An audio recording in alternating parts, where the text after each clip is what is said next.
असलामुअलैकुम viewer. अज अस kitchen तैयार करें पे से किचन का कालेब थी चुकी है। कालेब तो बाद जड़ा ना हूँ असा ना बजरी पेसूँ सरिया बधेसूँ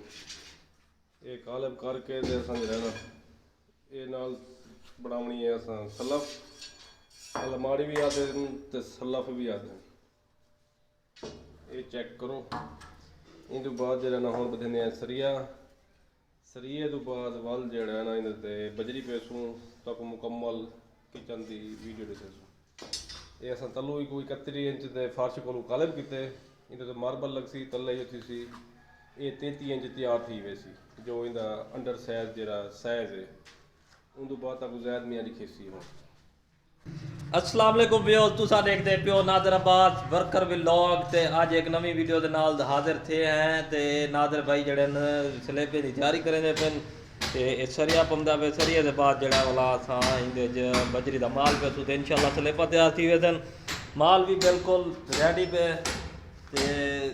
हुण बाकी सरिया पावन की देर है ये तो बॉल लगना है तो उनके बाद सरिया पा के इंशाल्लाह असां माल पावन की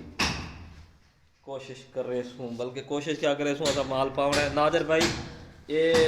सारे देखने वाले दसे तो कि ये कितना माल पावना है किमें पावना है केरी मजबूती क्या चीज़ पावनी चाहिए किमें किमें दसे तो क्योंकि इहदे जड़ा ना सरिया त्रै सरिये अस पेंदे पे से अद्धी इंची दे फुल साइज ते टुकड़े भी अस मंगवाए से कि टुकड़े भी अस इहदे पेसूँ छोटे रोक दे 1 इंच की थड़ी यार जिमें थी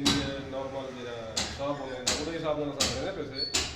माल इन वैसे तेज रखेंगे से कल को सलेब जी क्रैक न थी वही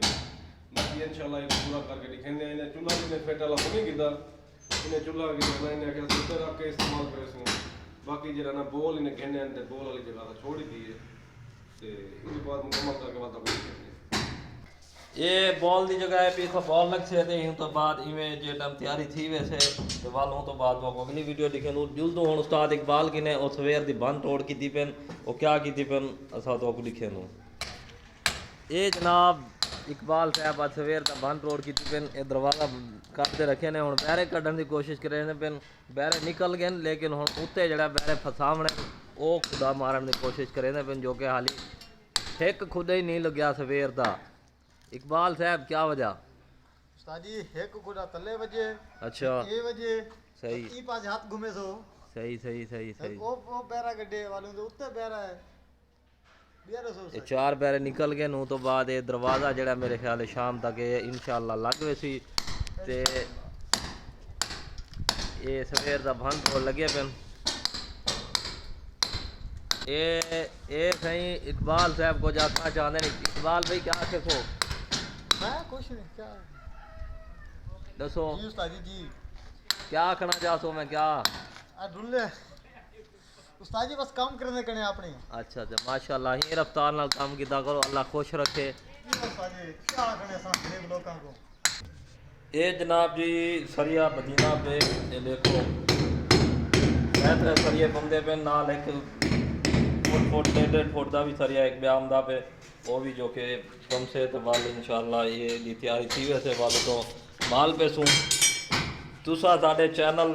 नादराबाद वर्कर व्लॉग को सब्सक्राइब करो इन्होंने वीडियो दिखा करो शेयर किया करो लाइक किया करो कमेंट किया करो ते जड़ा इंशाल्लाह की भी तो मज़ीद अच्छे वीडियो बना के दिखे सूँ काम के बारे भी अच्छे व्लॉग भी इंशाल्लाह बना के दिखे सूँ। ये सर सलेबा तकरीबन पै चुके हैं ते ये देखो माल पै गए बजरी का लोहे वाला गड़माला दे उस्ताद को ये सलेबा बिल्कुल तैयार हैं बस थोड़ा जहा रह गए हूँ अजाने का भी टाइम सी है असा रोटी खाने का प्रोग्राम भी है दारा शारा भी लग गए इंशाल्लाह ये भी लेसूँ तो ये हूँ बाकी ये पौंदा बेसूँ किचन स्लेब माशाल्लाह तैयार करके जैसे बाकी आप देखो किचन की स्लेब जी माशाल्लाह ज़बरदस्त ही गई है उन्होंने अलावा जो एक बोल लवाए ने मुँह धोने वास्ते बोल लवाए ने तो उन्होंने अलावा जो ना बिया काम सारा इंशाल्लाह पूरा थी गया स्लेब का। बाकी